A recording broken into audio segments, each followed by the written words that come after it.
Have you ever prepared for Valentine's Day, thinking your boyfriend was coming to surprise you, only to watch him walk into the same restaurant holding another pregnant woman?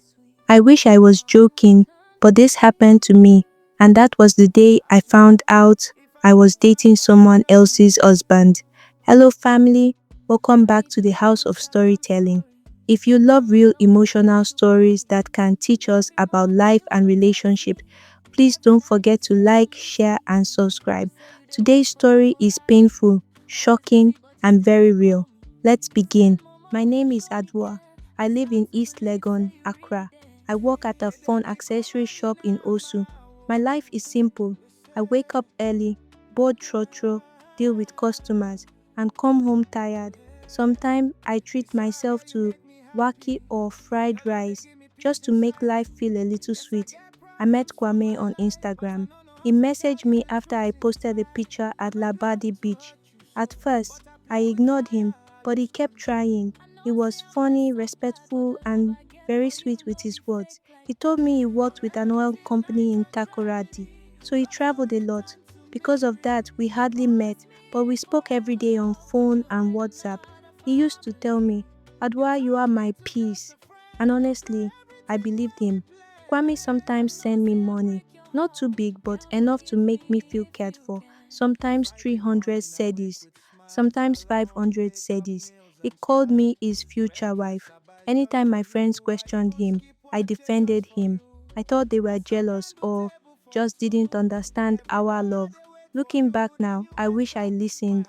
2 weeks before Valentine's Day, Kwame called me sounding very excited. Said, Baby, this Valentine will be special. I'm planning something big. That sentence alone made my heart jump. I immediately started preparing. I went to Madina Market and bought a red dress for 250 cedis. I even spent extra money to fix my nails and hair. I wanted to look perfect for the man I thought I would marry one day. On Valentine's Day, I couldn't concentrate at work. I kept checking my phone every minute. I even closed early because I was expecting Kwame to call me. My best friend Efwa suggested we go eat at a restaurant near airport while I waited for him. The place looked beautiful, red balloons everywhere, love songs playing, couples taking selfies. The whole place smelled like perfume and grilled chicken. I remember smiling because I believed my Valentine moment was about to happen. Our food had just arrived.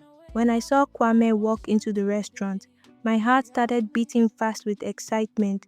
I stood up, ready to hug him, but Kwame didn't even look at me. He walked straight past my table. I slowly turned and saw him walk toward another woman. She was heavily pregnant. He hugged her gently, kissed her forehead, and gave her a Valentine gift bag. That moment, my heart dropped. My hands were shaking as I called him. I watched his phone ring inside his pocket. He looked at the screen.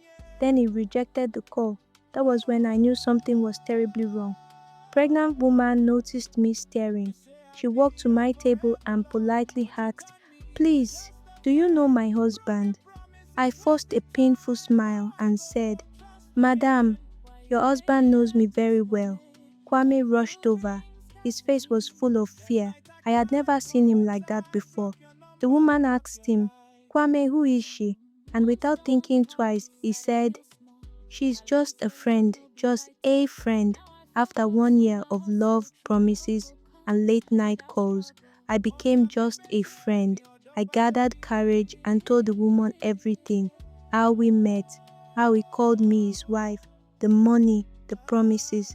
The woman started crying. She held her stomach and said, We live in Spintex. We got married last year. I am 8 months pregnant. Today is our first Valentine together. The restaurant went completely silent. Kwame suddenly became angry. He started shouting that I was lying and trying to destroy his marriage. That moment broke me more than anything. I quietly dropped 200 cedis on the table for my food. My hands were shaking badly. I picked my handbag and walked out of the restaurant. The moment I stepped outside, I broke down crying by the roadside. That night, I blocked Kwame everywhere.